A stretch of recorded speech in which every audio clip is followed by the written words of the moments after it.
चिनुतं सजन्यं भृत्यातिहं प्रणतपाल भवाब्धिपूतं वन्दे महापुरुषुते चरणारविन्दं कर्पूरगौरं करुणावतारं संसारसारं भुजगेन्द्रहारं सदा वसन्तं हृदयाद्रविन्दे भवं भवानी सहितं नमामि। नारायणं नमस्कृत्य नरं चैव नरोत्तमं देवीं सरस्वतीं व्यासं ततो जयमुदीरये। सीतानाथसमारम्भां श्रीरामानन्दार्यमध्यमाम् अस्मदाचार्यपर्यन्तां वन्दे श्रीगुरुपरम्पराम्। कि हे कृष्ण करुणा सिंधु दीनबंधो जगत्पते गोपेश गोपिका कांतं राधाकांतं नमस्तुते। वृंदाय तुलसी देव्यै प्रियाय केशवस्य च कृष्ण भक्ति प्रदे देवी प्रणमामि हरे प्रिये। कि मनोजवं मारुततुल्यवेगं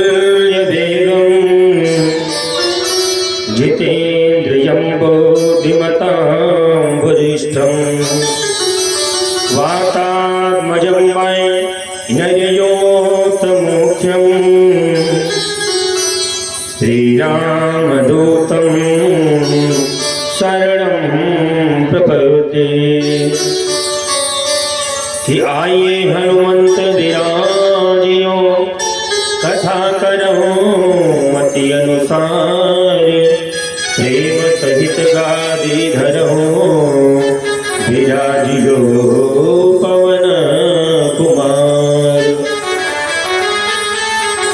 कि जय जय माता शारदे विनती करहूँ तुम्हारे वीरा को झनकारती मैया श्रीमद्भागवत मंच पधार। कि मंगल भवनय अमंगल हारी मंगल भवन मंगलहारी प्रभु सुदर्शन बिहारी प्रभु सुदर्शन बिहारी सागर शिवहि नाइया सागर शिवहि नाइया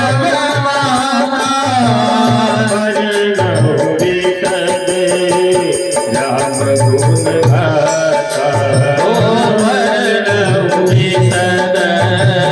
राम गुण गाथा आसो तो सी तुम्हें अवगणनानी आसो तो तुम्हें अवगणनानी आरती हरऊ दीन जन जानी ओ आरती हरऊ दीन जन जानी। जिनी बेटो की ओहि पूर्ण होगा जय सो के ओहि पूर्ण होगा करही कृपानी जी होई होगा कर कृपानी जी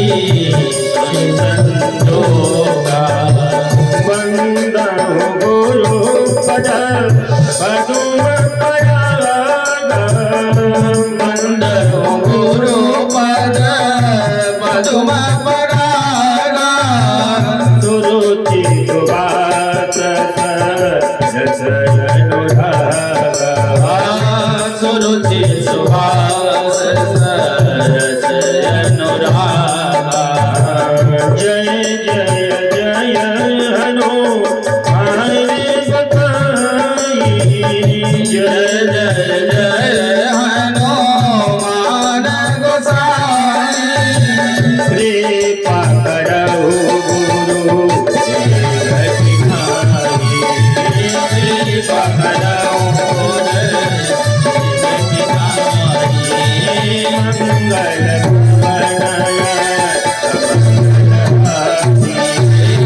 मंगल भवन मंगल हारी प्रभु सुदशरथ अजर बिहारी प्रभु सुदशरथ वृंदावन बिहारी लाल की जय हो। बोले भागवत महापुराण की जय हो। बोले वेद व्यास महाराज की जय हो। बोले सुखदेव महाराज की जय हो। बोले महाराज परीक्षित की जय हो। बोले महारानी रावती की जय हो। जय जय श्री राधे।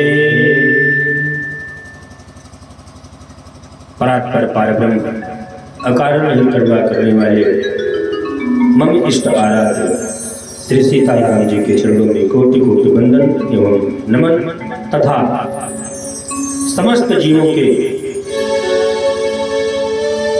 हृदय में निवास करने वाले युगल सरकार श्री रुक्मिणी मैया किशन कन्हैया के चरणों में सदास का कोटि कोटि वंदन एवं नमन तथा कैलाश की ज्ञान गद्दी पर विराजित भूत भावन सुशांत शेखर भक्त वत्सल करुणा निधान भगवान भोलेनाथ के चरणों में कोटि कोटि वंदन तथा भगवान के अनन्य भक्त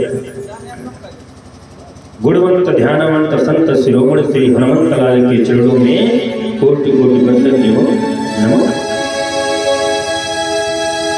तथा अंधकार को नष्ट कर प्रकाश की तरफ ले जाने वाले ऐसे सदगुरुदेव भगवान के चरणों में कोटि कोटि वंदन एवं नमन तथा दूर दराज से चल के आए हुए समस्त श्रोतागण भक्तगण एवं करुणामयी ममतामयी माताएं एवं अन्य मुझे प्यारे बच्चे इस व्यासपीठ से सभी को साधुवाद धन्यवाद। मंचस्थ विद्युज्जन जो प्रातःकालीन वेद मंत्रों के माध्यम से आपके ग्राम आपके नगर को वेदमय करते हैं ऐसे पूजनीय वंदनीय श्री अरुण मिश्र महाराज जी, उनके साथ में श्री आचार्य जी, श्री गुरुदेव भगवान श्री पुरोहित जी, मंचस्थ गंधर्वबंधु प्रवीण प्रभाकर के सम्मानित श्री अनिल जी, श्री कांत जी, श्री विजय भैया और सुंदर मेरी वाणी आपके कानों तक पहुंच रही है ऐसे श्री साउंड वाले भैया मौर्य जी। और इस कथा के परम ओजस्वी तेजस्वी श्री कन्हैया लाल पांडे जी, सारा श्री इनको जाता है जिन्होंने दुर्लभ कार्य को सुलभ किया। साप्ताहिक श्रीमद् भागवत कथा का ज्ञान यज्ञ का साप्ताहिक अनुष्ठान किया। महाराज हम तो बहुत स्थानों पे गए हैं, बड़े बड़े धनवान होते हैं, बड़ी बड़ी कोठियां होती हैं, लेकिन महाराज ऐसे सत्कर्म करने में वह विफल हो जाते हैं। पूर्व ही मैंने बताया था कि जन्म जन्मांतर कल्प कल्पांतर युगांतर के लिए पूर्ण उदय होते हैं, सो ऐसे सत्कर्म करने के शुभ अवसर प्राप्त होते हैं। आइए आज विश्राम दिवस की कथा में हम सभी प्रवेश करें। इसके पूर्व 2 बार भगवत नाम संकीर्तन, फिर जैसी ठाकुर जी इच्छा आप सभी के बीच में कथा का स्मरण करें। सभी मीठी मीठी ताली बजाते हुए भगवान का गुणगान करेंगे, गुणगान करेंगे। कि आनंद छवि घन श्यामा बोलो जय सिया रामा। आनंद छवि घन श्यामा बोलो जय सिया रामा। जय सिया राम बोलो जय घन श्यामा। जय सिया रामा बोलो जय घन श्यामा। आनंद छवि घन श्यामा बोलो जय सिया रामा। आनंद छवि घन श्यामा बोलो जय सिया रामा। आनंद छवि घन श्यामा बोलो जय सिया रामा।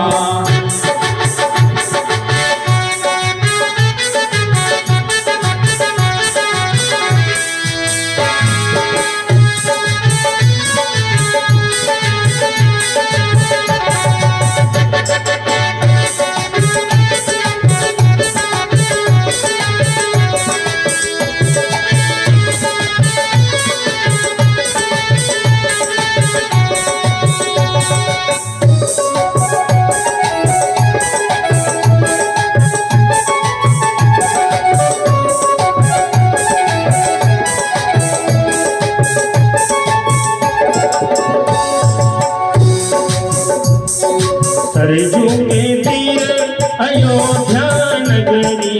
सरजू के तीर अयोध्या नगरी।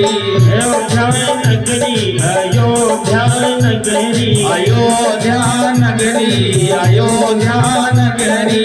सरजू के तीर अयोध्या नगरी।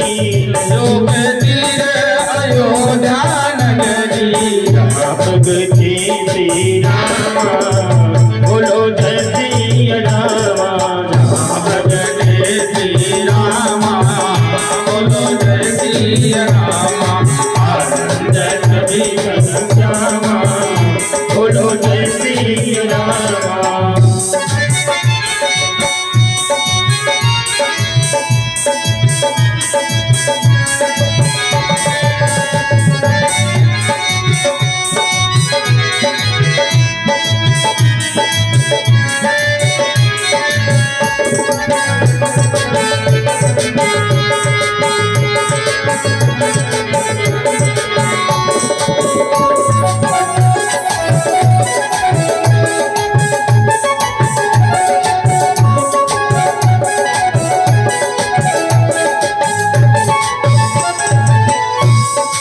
सीता राम जी सुंदर जोड़ी।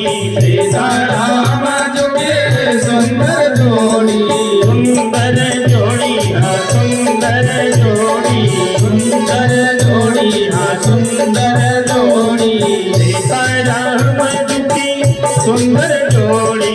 सीता राम जुगे सुंदर जोड़ी। करुण सभी हनुमाना बोलो जय सिया रामा। भवे हनुमाना बोलो जय सिया रामा। आनंद छवि घन श्यामा बोलो जय सिया रामा।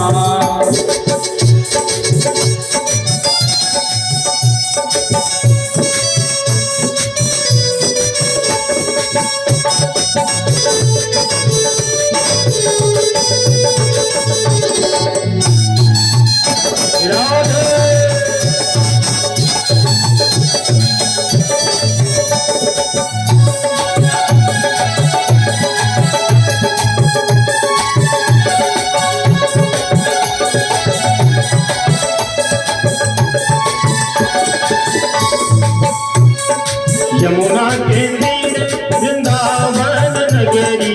यमुना के तीर वृंदावन नगरी। वृंदावन नगरी वृंदावन नगरी।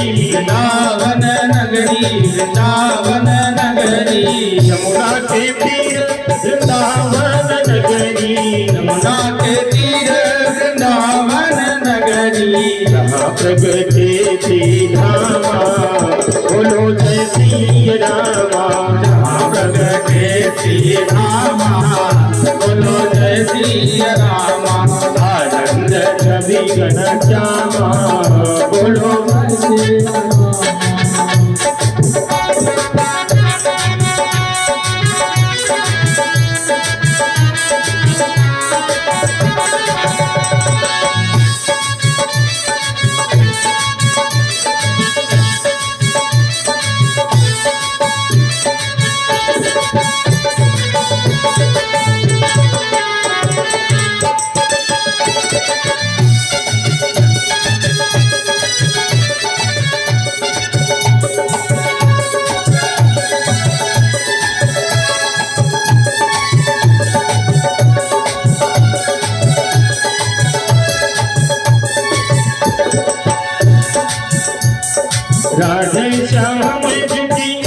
सुंदर जोड़ी राधे श्याम की सुंदर जोड़ी सुंदर जोड़ी हो सुंदर जोड़ी सुंदर जोड़ी ओ सुंदर जोड़ी राधे श्याम की सुंदर जोड़ी राधे श्याम की सुंदर जोड़ी पगल खड़ी है बलरामा बोलो जय सिया रामा पगल खड़े हैं बलरामा बोलो जय सिया रामा आनंद छवि घन श्यामा बोलो जय सिया रामा जो नीत ध्यावे हरि पद पावे जो नीत ध्यावे हरि पद पावे हरि पद पावे हो हरि पद पावे हरि पद पावे हो हरि पद पावे जो नीत ध्यावे हरि पद पावे जो नीत ध्यावे हरि पद पावे पूर्ण हुए सब कामा बोलो जय सिया रामा पूर्ण हुए सब रामा बोलो जय सिया रामा आनंद छवि घन श्यामा बोलो जय सिया रामा आनंद छवि घन श्यामा बोलो जय सिया रामा आनंद छवि घन श्यामा बोलो जय सिया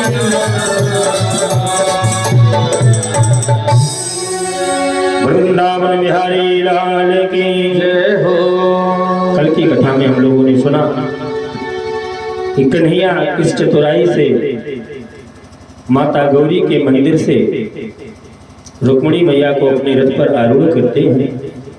आगे जब बढ़ते हैं तो रुक्मिणी मैया का भाई जो रुक्मी है वह सेना लेकर के रास्ते को बंद करता है।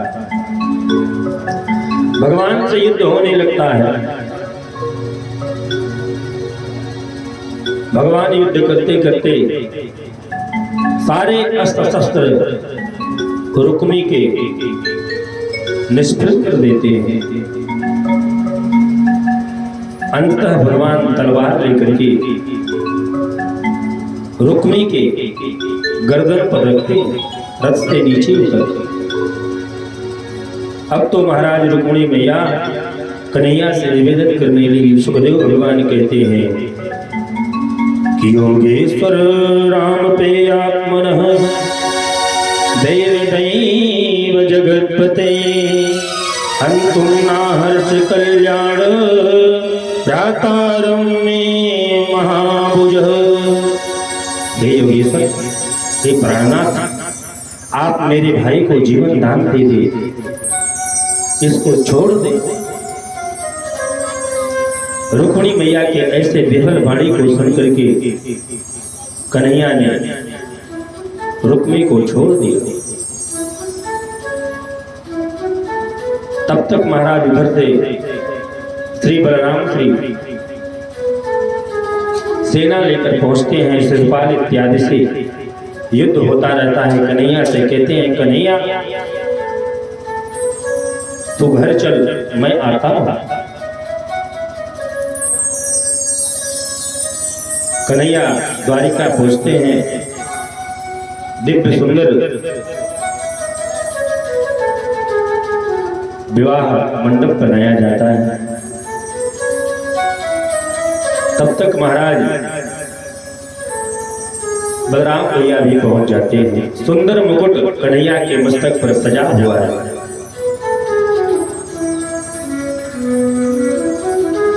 बलराम जी मोर का पंख ला करके कन्हैया के उस सुंदर दिव्य मुकुट में मोर का पंख लगाए महाराज। अब तो मानो कन्हैया के सामने करोड़ों करोड़ों कामदेव निष्फल हो जा रहा हो, ऐसे कन्हैया सांवले रंग के दिखते हैं।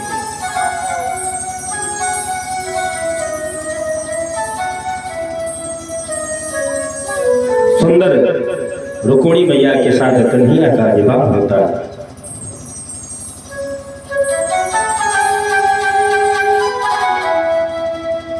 विवाह होने के बाद सुखदेव भगवान से परीक्षित महाराज पूछते हैं कि प्रभु, जो त्रेता में भगवान शंकर जी ने कहा था वह द्वापर में कैसे हुआ? भगवान भोलेनाथ को जब कामदेव जगाने गया था, भगवान के शंकर जी की तीसरी नेत्र खुली थी, कामदेव जल करके भस्म हो गया। रति रोते बिलखाते आती है भगवान भोलेनाथ के पास, प्रभु आपने तो मेरे प्राणनाथ का वध कर दिया, जलाकर भस्म कर दिया, अब मैं किसके साथ जीवन यापन करूं? भगवान भोलेनाथ कहते हैं, देवी जी तुम चिंता मत करो, द्वापर में जब कृष्णा अवतार होगा, भगवान का विवाह जब रुक्मिणी से हो जाएगा, भगवान के ही रुक्मिणी मैया के ही गर्भ से पद्मन नाम का जन्म होगा, वही आपके पति होंगे, सशरीर आपको मिलेंगे। इसके पूर्व समस्त शरीरों में यह काम व्याप्त होगा। वही परीक्षित जी सुखदेव भगवान से पूछ रहे हैं। सुखदेव भगवान कह रहे हैं, परीक्षित एकाग्रचित होकर के इस कथा का आस्वादन करो।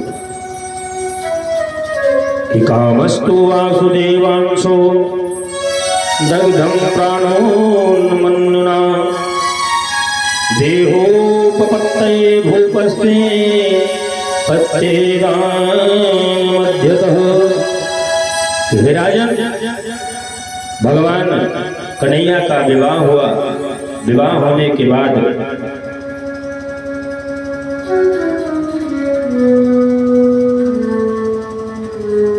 रुक्मिणी मैया से प्रद्युम्न का जन्म हुआ।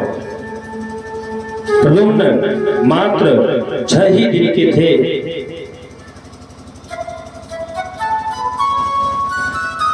कि उनको सम्रासुर रात्रि में माया से उठा ले गया और उठा करके ले जा करके समुद्र में डाल दिया।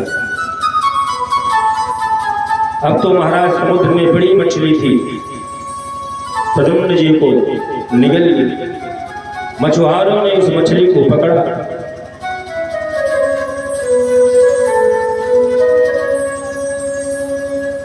और ले गए उसी सम्रासुर के राज्य में। वहीं के मछुआरे थे, बहुत लंबी मछली थी। मछुआरे मछली को राजा से बताया, राजा प्रसन्न हुआ। अर्धरात्रि में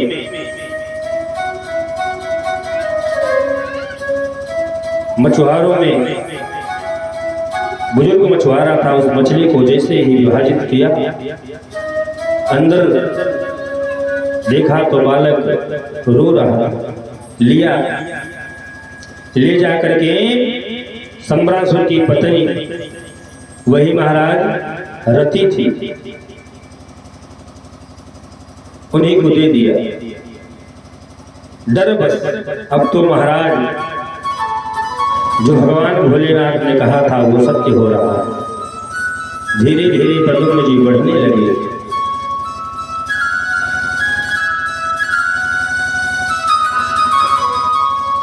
सम्रासुर की जो पत्नी थी रति, इसी का नाम मायावती था।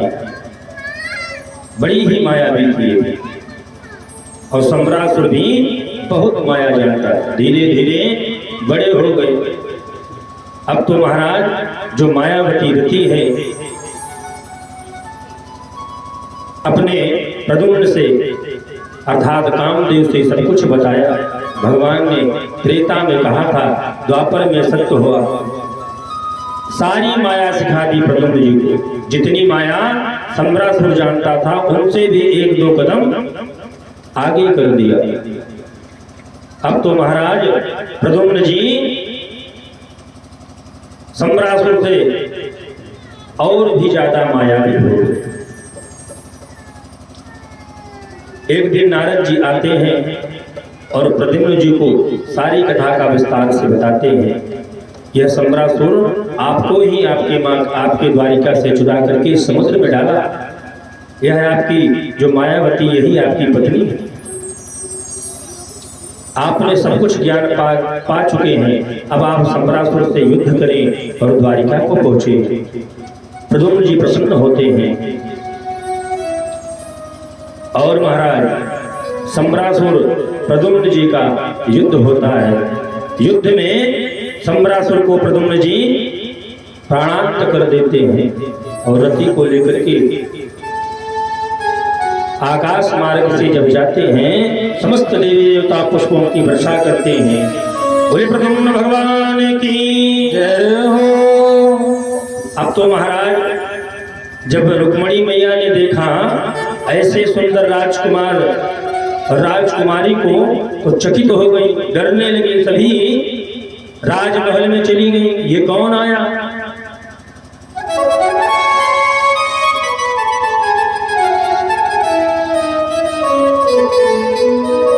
प्रद्युम्न जी कहने लगे, मैया आप मेरी मैया, मैं आपका पुत्र प्रद्युम्न। रुक्मिणी मैया अपने बहू को अंदर ले गई। आगे भगवान सुखदेव से परीक्षित महाराज पूछते हैं, प्रभु भगवान का दूसरा विवाह किस प्रकार से हुआ?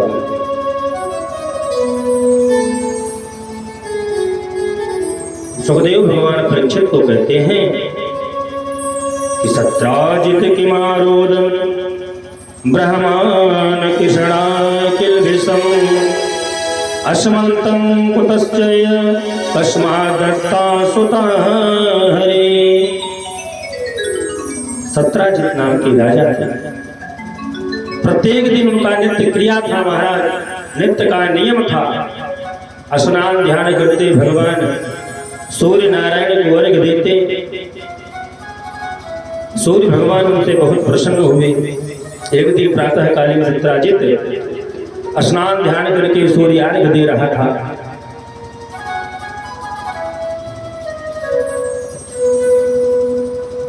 उसी वक्त सूर्य नारायण प्रसन्न हुए और उसको वरदान में अस्मंतक मणि मिली। महाराज अब तो सत्राजित अस्मंतक मणि को लेकर के बहुत प्रसन्न रहता।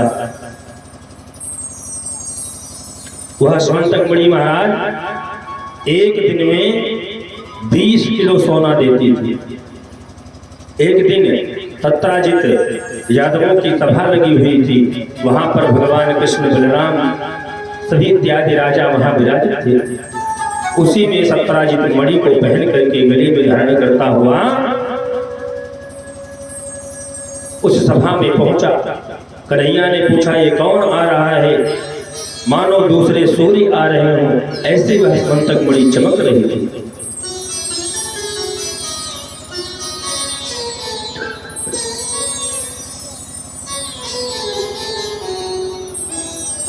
बताएं कि यही सत्राजित नाम की राजा है। सभा बैठी, बातचीत होने लगी। कन्हैया ने कहा, ऐसा है सत्राजित, आप इस मणि को महाराज उग्रसेन को दे दो, उससे प्रजा का भला हो। सत्राजित ने कहा, मैं यह मणि किसी को नहीं दे सकता।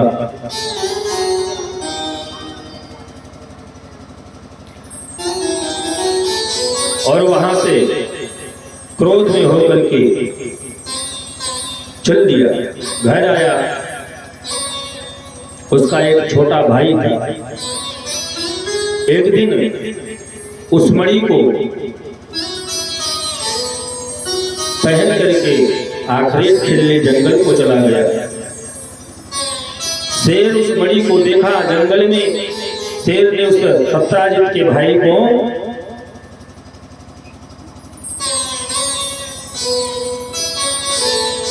पकड़कर अपने मुखारबिंद से उस सत्राजित के भाई का प्राणांत कर दिया और मणि को स्वयं शेर ने धारण किया। अब तो महाराज जैसे ही शेर कुछ आगे बढ़ा, उधर से जामवंत जी ने उस मणि को देखा। शेर को मार करके वह मणि जामवंत जी अपने गुफा में ले गए।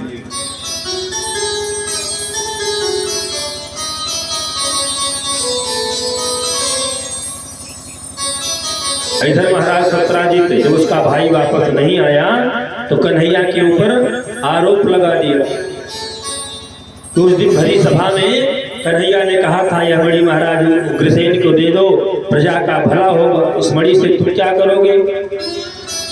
हो ना हो मेरी मणि कन्हैया चुरा ले गया।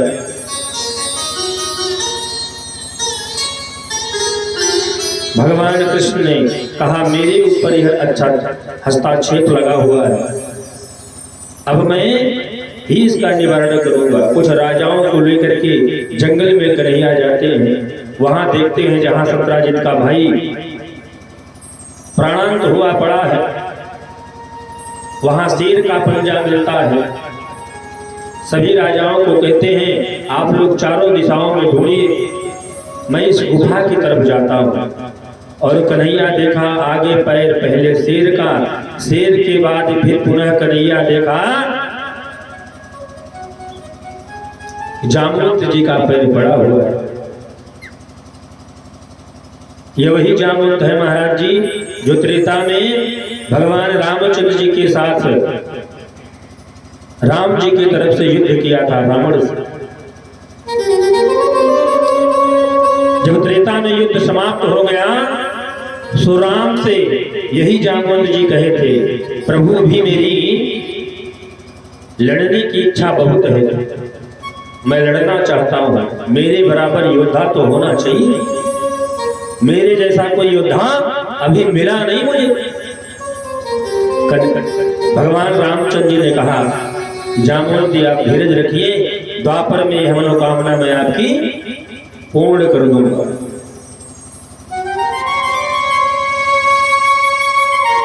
कन्हैया महाराज जामवंत के पग को देख करके गुफा की तरफ बढ़े। गुफा में जैसे ही प्रविष्ट किया, देखा उस अस्मंतक मणि को जामवंत की कन्या जामवती उसी मणि से खेल रही थी। कन्हैया जैसे मणि को लेने को अग्रसर होते हैं, वैसे जामवंत जी अपना प्रहार प्रारंभ कर देते हैं महाराज। अब तो कन्हैया में और जामवंत में मल्ल युद्ध प्रारंभ हो गया महाराज। एक मुष्टि की तरफ से लगता तो एक मुष्टि जामवंत की तरफ से। भगवान ने कहा मैं आपकी इच्छा मैं द्वापर में पूर्ण कर रहा हूं।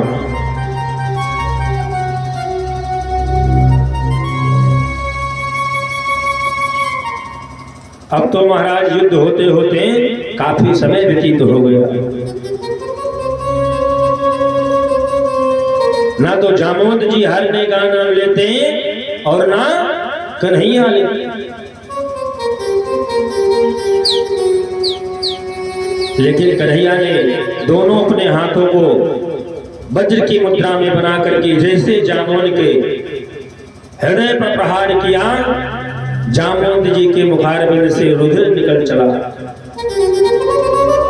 दूसरा प्रहार कन्हैया ने उठाया, जामवंत जी हाथ जोड़ लिए, प्रभु बस हो गया।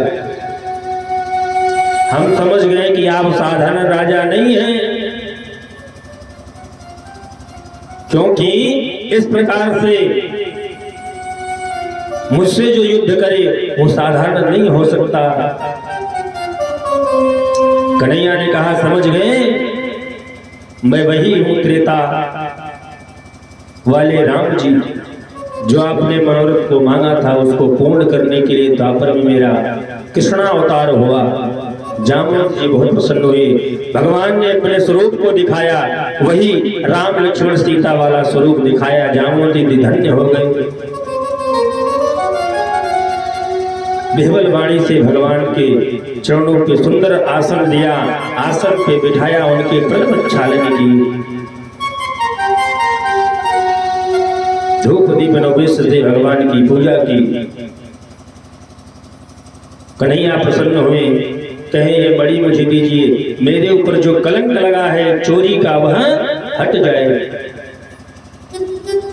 जामवंत जी सारा वार्तालाप बताते हैं और कहते हैं प्रभु यह मणि तो मैं आपको दे दूंगा, लेकिन एक मेरी कन्या है, इससे यदि आप विवाह कर लें तो मैं आपको मणि यह दे दूंगा।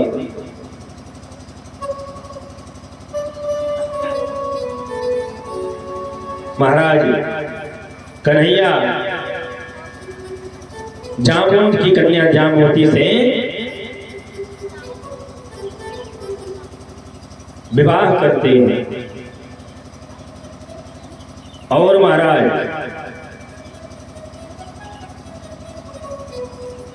उपहार में मणि पाते हैं, मणि ले आकर के सत्राजित को देते हैं। कहा जो आपने मेरे ऊपर झूठा लांछन लगाया था मणि चोरी का, यह तो मैं गुफा से जामुन से युद्ध करके लाया हूं।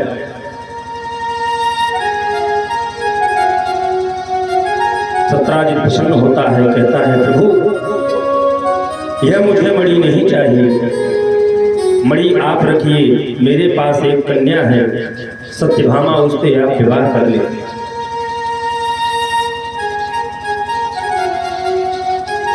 और इसी प्रकार से भगवान कन्हैया का सत्यभामा से विवाह होता है।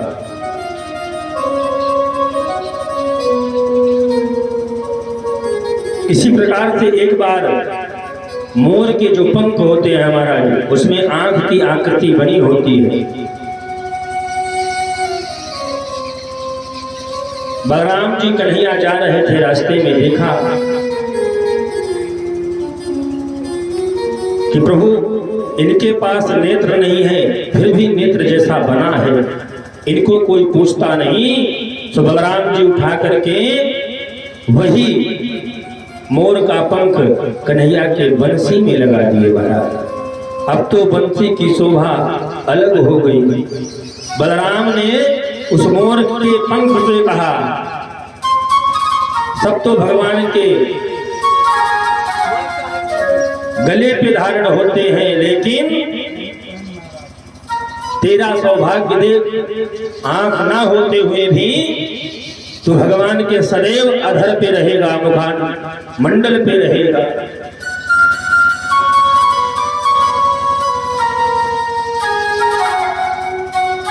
साधक ने बड़ा सुंदर भाव दिया। एक भजन के माध्यम से आए हम लोग भी भगवान का गुणानुवाद करें, चिंतन मनन करें। साधक कहता है कि मुकुट सिर मोर का मेरे चिते चोर का, दो नैना नैना नैना दो नैना सरकार के अकेले है कटार से, दो नैना सरकार के अकेले है कटार के। मुकुट सिरी मोर का, मुकुट सिरी मोर का मेरे चित चोर का, दो नैना नैना नैना दो नैना नैना नैना दो नैना सरकार के अकेले है कटार के, दो नैना सरकार के अकेले है कटार के।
सरकार के अकेले है कटार के, दो नैना सरकार के अकेले है कटार के, दो नैना सरकार के अकेले है कटार के।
बाके बिहारी नहीं कोई तुम्हारी। तुझ सन पहले कोई न होगा ये गाड़ी। तुझ सन पहले कोई होगा ये नारी।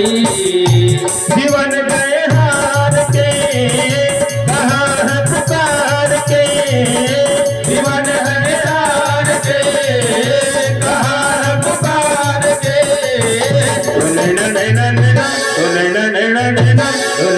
सरकार के अडिल है कटार के। सरकार के अडिल है कटार के। सरकार के अडिल है कटार के। सरकार के अडिल है कटार के। वृंदावन बिहारी लाल की जय हो। इस प्रकार से भगवान का तीसरा विवाह हुआ। अब तो महाराज परीक्षित जी सुखदेव भगवान से कहते हैं, प्रभु किस प्रकार से भगवान ने और विवाह किए। उनकी कथा से सुनने से मेरे इस शरीर के समस्त जितने भी कष्ट हैं, रोग इत्यादि हैं, सब नष्ट हो गए। मैं स्वच्छंद हो गया प्रभु भगवान की लीलाओं को। इस प्रकार से सुखदेव भगवान के सुनाने से परीक्षित निरोगी हो गए। अब उनको बोध हो गया। महाराज एक भौमासुर नाम का असुर था। वह प्रत्येक राज्यों से कन्याओं को चुरा लाता और अपने राज्य में बंद कर रखता। धीरे धीरे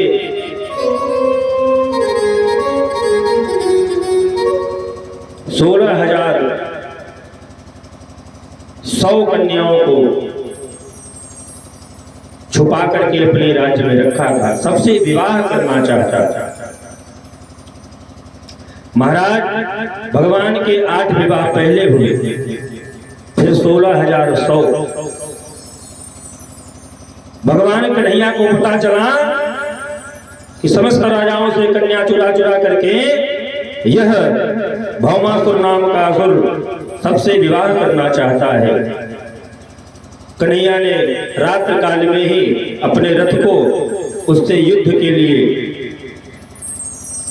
बलराम जी को बताए भी नहीं। महाराज जैसे कन्हैया रथ लेके निकले, उसी प्रकार से बलराम भी रथ लेकर के निकले और सुबह होते ही भौमासुर के राज्य में पहुंचे। ललकारा, उससे युद्ध प्रारंभ हो गया। महाराज साप्ताहिक युद्ध चला। युद्ध के बाद भौमासुर को भगवान ने उसका प्राणांत किया। अब महाराज जितने भी वहां कन्या थी सभी को छुड़ाया। कहा सब लोग अपने अपने घर को जाओ। कन्या कहने लगी, प्रभु अगर हम अपने घर को जाएंगे तो लोग हमको अपनाएंगे नहीं।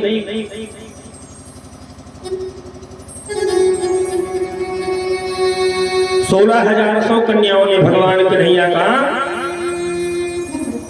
बारंबार प्रणाम करने लगे, स्तुति करने लगे। सुखदेव भगवान कहते हैं कि नमस्ते देव देवेश शंख चक्र गदाधर भक्ति चौपाद रूपाय परमात्मने नमस्तुते। नमो भगवते तुभ्यं वासुदेव विष्णवे पुरुषादि बीजाय पूर्णबोधाय नमः। तो प्रभु हम आपके शरण में आए हैं, हमारी रक्षा करें, हमारी रक्षा करें। अब कन्हैया ने ऐसी बेहबर वाणी को जब सुना तो कहा, देवियों तनिक चिंता मत करो, मैं आप सभी से विवाह करूंगा। यह 16,100 कौन थी जानते हैं महाराज? द्वापर में त्रेता में जो लताएं और वृक्ष, जब भगवान रामचंद्र जी जनकपुरी में गए थे धनुष यज्ञ में जब जनकपुर को देखने गए थे, जो जो माताएं झरोकों से देख रही थी, वह सबने भगवान रामचंद्र जी को पति, अपने मन में ही पति बनाया। भगवान ने कहा चिंता मत करो, द्वापर में मैं सभी से विवाह करूंगा। वह गोप ग्वालाएं, गोपियां जिन्होंने मां कात्यायनी की पूजा की, रास में कन्हैया अंतर ध्यान हो गए तो समस्त गोपियों ने पूजा की। किसकी? कात्यायनी मां की। यदि किसी कुमारी कन्या का विवाह विलंब हो रहा हो तो पंडित जी लोग यही मंत्र बताते हैं कि कात्यायनी महामाये महायोगिन्यधीश्वरी नंद गोप सुतम देवी पति में कुरते नमः।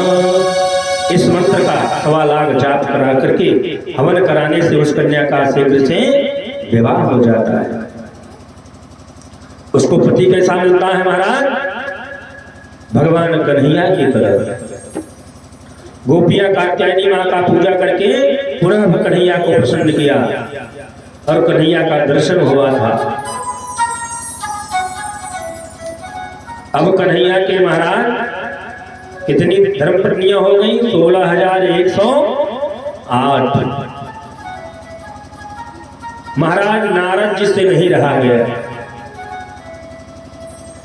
बीड़ा पर तान छेड़े और सिरवन नारायण नारायण करते हुए कहां पहुंचे महाराज? द्वारिका में। कि किस प्रकार से कन्हैया सभी पत्नियों के पास रहते। अब कन्हैया महाराज जैसे द्वारिका में पहुंचे, सर्वप्रथम रुक्मिणी मैया के साथ में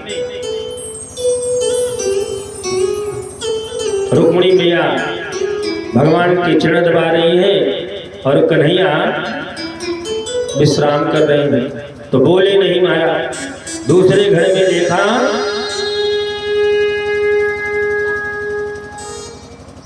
कन्हैया बैठे हैं, श्री सत्यभामा जी और जामवती जी चवर डुला रही है, प्रसाद को पा रही है।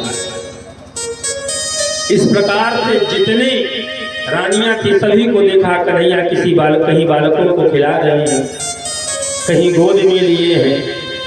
अब तो महाराज नारद जी को संशय होने लगा, यह कैसी माया। पुनः आए रुक्मिणी मैया के, जहां कन्हैया विश्राम कर रहे हैं। प्रणाम किया कन्हैया को, रुक्मिणी मैया को। रुक्मिणी मैया ही साक्षात लक्ष्मी।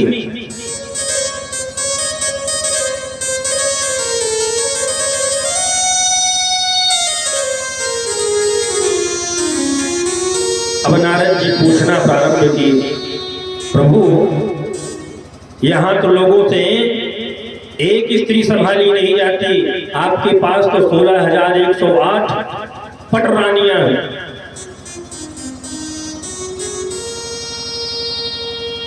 नारद जी बड़े विस्मय होते हैं। कहे नारद जी आप तनिक भी विस्मय ना हो, यह समस्त देवियां एक ही हैं। इन्हीं एक से हमने इतना कर दिया। जिस प्रकार से नवरात्रा में नौ दुर्गा होती है, मां दुर्गा से ही सबकी उत्पत्ति हुई। यह सब महाराज शक्तियां हैं।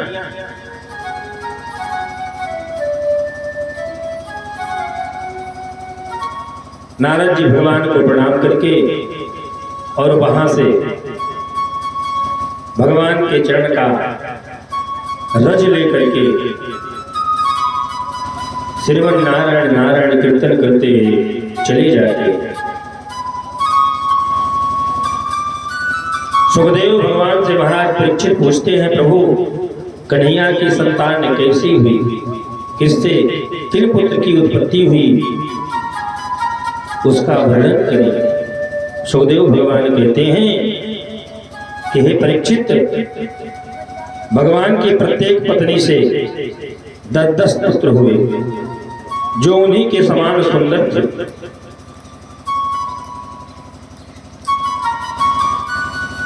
और रुक्मिणी से प्रद्युम्न चारुदेश सुदेश पराक्रमी चारुदेह सुचाग चारुगुप्त भद्रचारु चारु और चंद्र हुए।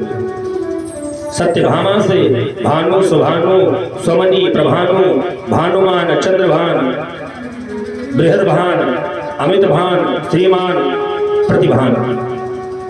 जामवती से सांब सुमित पुरजित सतजित सहस्त्राजित विजय चित्र केतु वानुमान दविष्कृत हुए।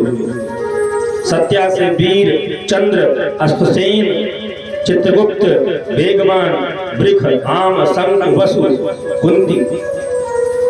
कालिंदिनी से श्रुत कवि विष वीर सुबाहु भद्रशांति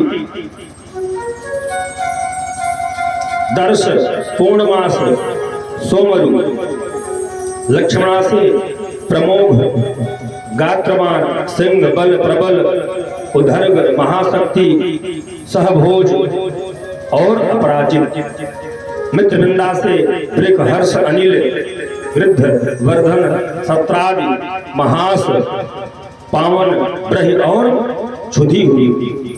भद्रा से महाराज संग्रामजित बृहत्सेन सूर प्रहण अर्जित जय सुभद्र वाम आयु और सत्यक हुए। महाराज यह कथा सुनने के बाद पुनः परीक्षित जी सुखदेव भगवान से पूछते हैं, प्रभु भगवान ने किस प्रकार रुक्मी का संहार किया। सुखदेव भगवान कहते हैं कि तस्मिन् वदेयो राजन रुक्मणी नाम केशवो पुरम भोज पटम जगो साम प्रद्युम्न कादयः। अनिरुद्ध के विवाह में शामिल होने से रुक्मिणी जी श्री बलराम जी श्री कृष्ण सांब आदि भोजकट में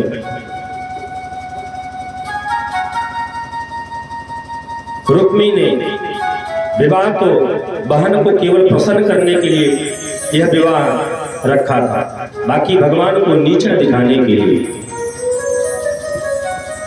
हर बात पे ग्वाले क्या जाने यही कहता। और महाराज कन्हैया को क्रोध आ गया, चक्र से रुक्मिणी का सिर धड़ से अलग कर दिए। बोले कृष्ण कन्हैया लाल की जय हो। और राजा युद्ध के लिए दौड़े। बलराम जी अपना हल उठा लिए।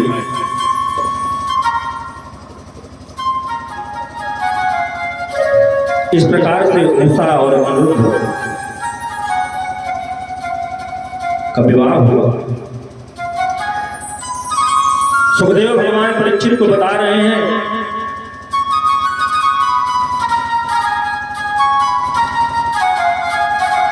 बाणासुर की एक कन्या थी उषा, और उषा की एक सहेली थी चित्रलेखा। वह जितना सुंदर चित्र बना दे महाराज कि पूछो मत, अगर कहो उस चित्र को उसी स्थान पर लाकर रख देते। एक दिन उषा चित्रलेखा चित्र बना रही थी, बनाते बनाते वह अनिरुद्ध का चित्र बना दी। अब तो महाराज उषा ने देखा ये तो राजकुमार बहुत सुंदर है, कौन है? चित्रलेखा ने बताया ये कन्हैया के पुत्र। अच्छा, सो माया से उसे ले। चित्रलेखा माया के दूत भेजे, अनिरुद्ध के चौपाई सहित अनिरुद्ध के उसके महल में जाकर के चित्रलेखा रख देती है। और इधर बाणासुर अपनी कन्या के सुरक्षा को, सिपाहियों को और बढ़ा दिया कि कोई मेरी कन्या से मिलने न पाए। सिपाही एक दिन, दो दिन, एक महीने जब बीता,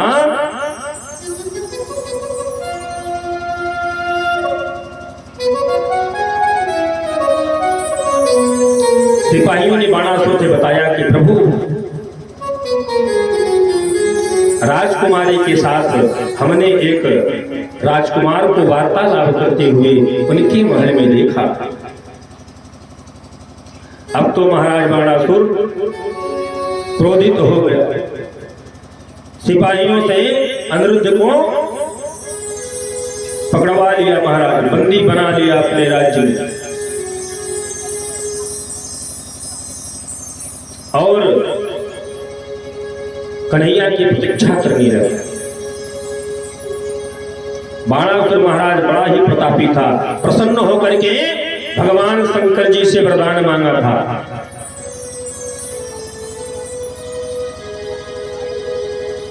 कि प्रभु मैं युद्ध में कभी पराजित ना हो, ऐसा मुझे वरदान दो, और अगर मैं युद्ध में हारता रहूं तो आपको स्वयं मेरी तरफ से युद्ध करना हो। सुखदेव भगवान कहते हैं तस्यो साना दुहिता स्वप्ने प्रद्युम्नावृतिं कन्या लभत कांतेन प्रागदिष्ट कृतेन सा। अर्थात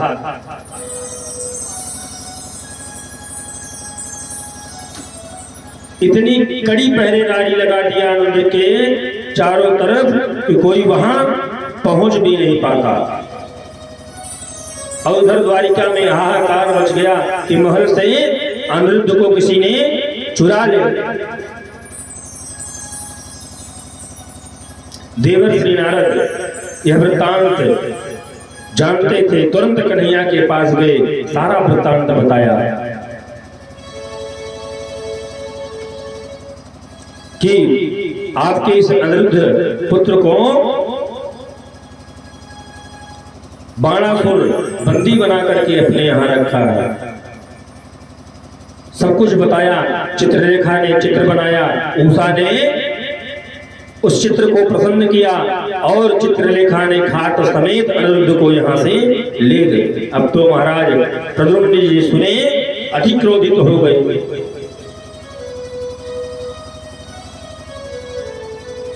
श्री कृष्ण जी के सेना में मानो महाराज एक से बढ़ के एक महारथी जा रहे हैं, और इधर बाणासुर भी युद्ध के लिए तैयार है। वही भगवान शंकर जी की ध्यान करता है, आवाहन करता है। भगवान भोलेनाथ अब सारा अस्त्र शस्त्र आपके हवाले, मेरा यह प्राण आपके चरणों में। शंकर भगवान भी उधर थे महाराज, अपने भूत प्रेत डाकनी शाकनी बेताल इत्यादि कन्हैया और भगवान शंकर जी से घनघोर युद्ध छिड़ता है महाराज।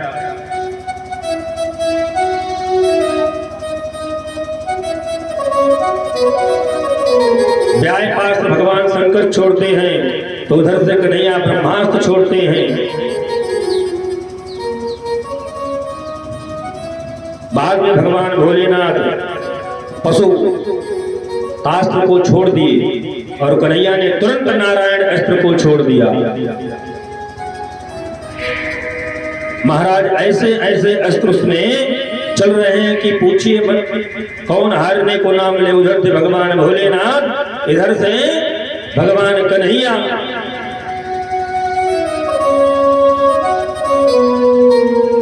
इधर बाणासुर क्रोधित होकर के सात्विक से युद्ध करना छोड़ करके कन्हैया से युद्ध करना प्रारंभ कर दिया।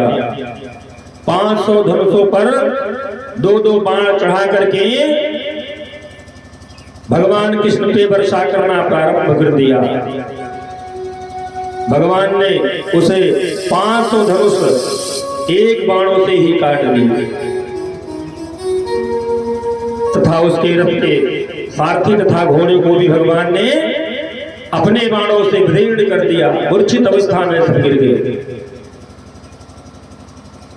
अब तो महाराज बाणासुर डरने लगा, भगवान भोले से निवेदन कर रहा है, प्रभु मेरी प्राणों की रक्षा करें। और उधर बलराम जी भगवान शिव से युद्ध करना प्रारंभ कर दिए। कन्हैया ने ऐसा चक्रव्यूह रचा, भगवान भोलेनाथ बाणासुर के पास तो पहुंच ही नहीं पा रहे। तब तक भगवान शंकर जी ने माहेश्वर जुर को छोड़ दिया, इधर कन्हैया ने भी वैष्णव जुर को छोड़ दिया। दोनों में महाराज जैसे ही भिड़ंत हुई, मानो आकाश मेघों से अग्नि की वर्षा हो रही हो, ऐसा युद्ध हो रहा है।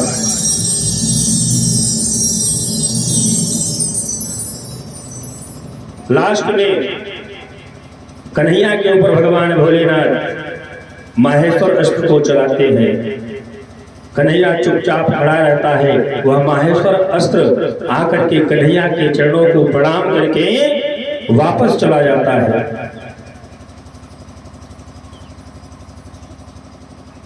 और अब तो भगवान भोलेनाथ भी जान गए कि बाणासुर असत्य पे युद्ध कर रहा है।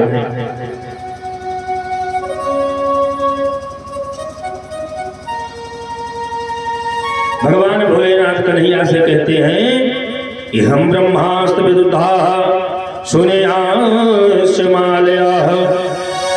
सर्वात्मा प्रसन्ना त्वां प्रेष्ठेव महेश्वरम्,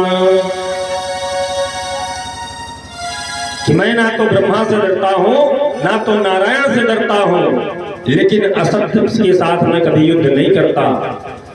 आज हे बाणासुर, तुमने यह युद्ध अनर्थ ही करा दिया। एक बार बाणासुर ने 1000 हाथों से भगवान शंकर जी को प्रसन्न करने के लिए पुष्प की वर्षा की भगवान के शिव के ऊपर। भगवान शंकर अति प्रसन्न हुए और सारी भगवान शंकर जी से सारी शक्तियों का आवाहन करने लगा। भगवान भोलेनाथ ने कहा, उसी वक्त कहा था कि हे बाणासुर, जिस दिन इस सारे शक्तियों का तो अनावश्यक असत्य के लिए प्रहार करेगा, यह सभी विफल हो जाएंगे। और लास्ट में महाराज हुआ वही। कन्हैया ने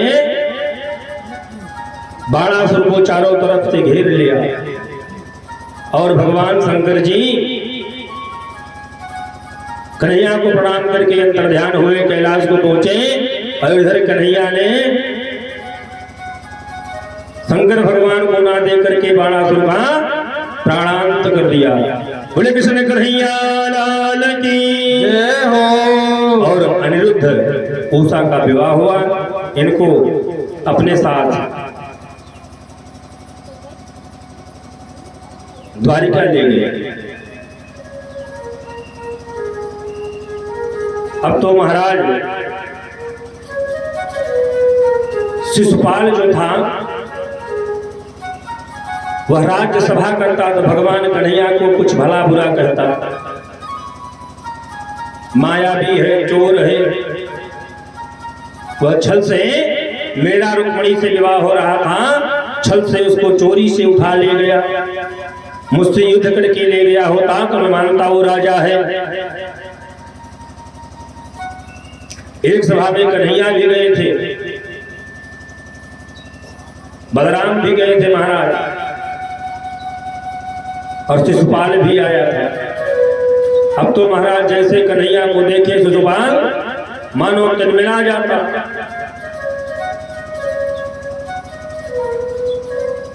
बलराम जी तो अपने हल को उठा लिए, शिशुपाल तो अशब्द वाणी मत बोल।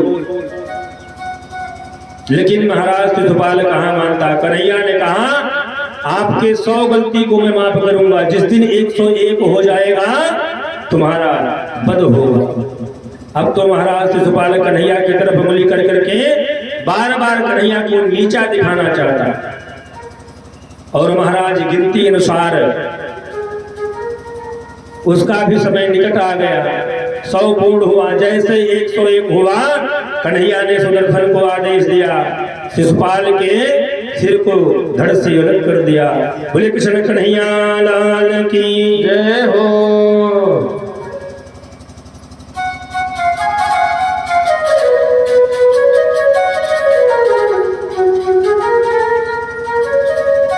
महाराज सुखदेव भगवान परीक्षित को बताते हैं, भगवान कन्हैया की तरह एक कन्हैया और बन गए जिनका नाम महाराज पौंड्रक था। वह अपने आप को कन्हैया समझता था कि मेरे पास भी सब कुछ है, सेम टू सेम कन्हैया की तरह दिखता। यह ब्रह्म देश का राजा था महाराज। और वह पौंड्रक एक बार कन्हैया को कहा, दूतों से कहलवाया कि जाकर के कन्हैया से कह दो कि पौंड्रक ने काशी में कन्हैया को बुलाया है। दूत गए, वसुदेव भगवान से बताया कि काशी के राजा पौंड्रक ने कन्हैया को बुलाया है। कन्हैया महाराज सुने तो समझ गए, यह मेरे चक्र को मांगने के लिए मुझे बुला रहा है। सुखदेव भगवान कहते हैं, तुम बधोपायम सबब्रेव से नहीं, कि इसको कहीं गलानी तो नहीं। कन्हैया रथ पर आरूढ़ होकर के बलराम जी के साथ में काशीपुर में जाते हैं। अब तो महाराज पौंड्रक बहुत प्रसन्न, कहा मैं सब कुछ सहन कर सकता हूं। बलराम जी जैसे नीचे उतरे, पौंड्रक को समझाने लगे, ऐसा नहीं कहते पौंड्रक। महाराज वो मानने को तैयार नहीं। जैसे Kanhaiya same to same, Paundrak भी उसी प्रकार से दिखता था और अपने आप को स्वयं को कन्हैया कहता था। और कन्हैया को कहते ये ओरिजिनल कन्हैया नहीं है, ये तो ग्वाला है। महाराज कन्हैया को क्रोध आया। कन्हैया ने जैसे ही सुदर्शन को अंगुली पे लिया, अब तो महाराज पौंड्रक भी कहने लगा, इस चक्र को मैं भी तो धारण कर सकता हूं, इस सुदर्शन को मैं भी अपने अंगुली पे धारण कर सकता हूं। यह कोई बड़ी बात नहीं है, मुझे चक्र से डराओ मत। कन्हैया ने कहा, अच्छा तो ठीक है, लो धारण करो।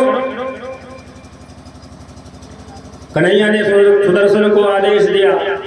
अब तो महाराज सुदर्शन अंगुली से निकल गए पौंड्रक की अंगुली में। अब तो महाराज लेकर के प्रसन्न हो गया कि मैं ही त्रैलोक्यपति हूं, अब मेरा कोई कुछ नहीं कर सकता।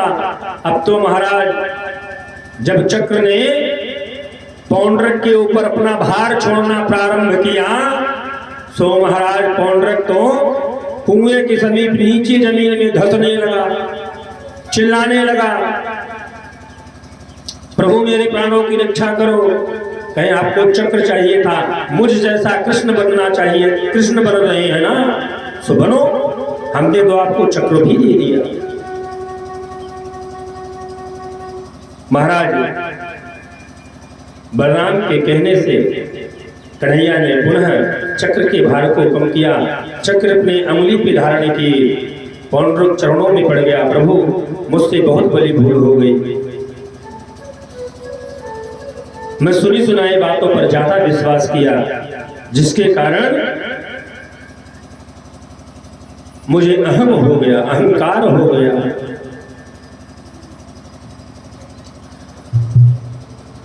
अब सुखदेव भगवान परीक्षित जी को बता रहे हैं कि परीक्षित जी, हमने आपको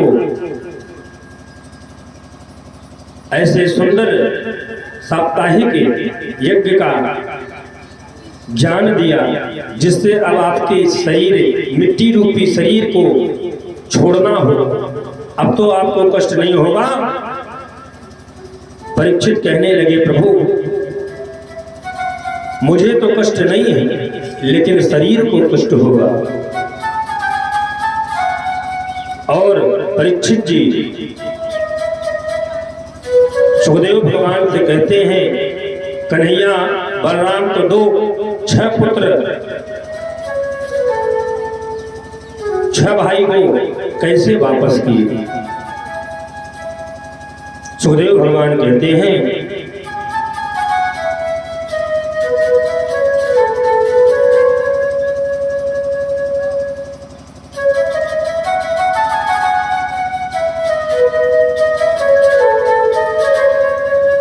कि भगवान योग माया के माध्यम से यमराज से संपर्क करके अपने समस्त 6 भाइयों को ला करके देवकी को सौंपते हैं कि मैया लो, जो आपने सोचा था वह हमने कर दिया। सुखदेव भगवान को पुनः परीक्षित कहते हैं, प्रभु भगवान तो अपने भाइयों को लाए, लेकिन किस प्रकार से अर्जुन ने ब्राह्मण पुत्रों को लाने की चेष्टा की थी। एक समय था महाराज, हस्तिनापुर में एक ब्राह्मण रहता था। जब उसको बालक होने के बाद तुरंत उसके प्राणांत हो जाते। अब तो महाराज वह दौड़ता दौड़ता हस्तिनापुर में गया, जहां महाराज युधिष्ठिर राजा थे।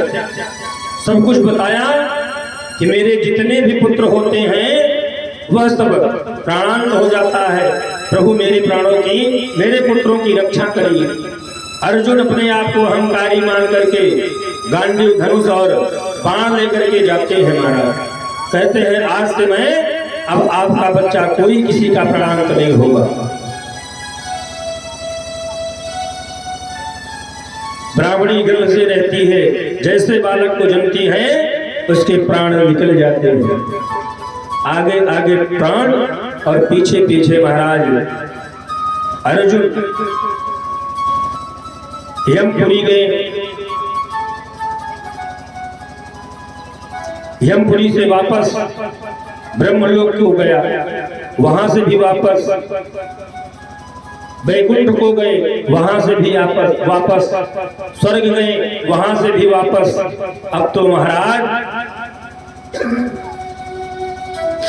ब्राह्मणों के बालक कहीं भी नहीं आए।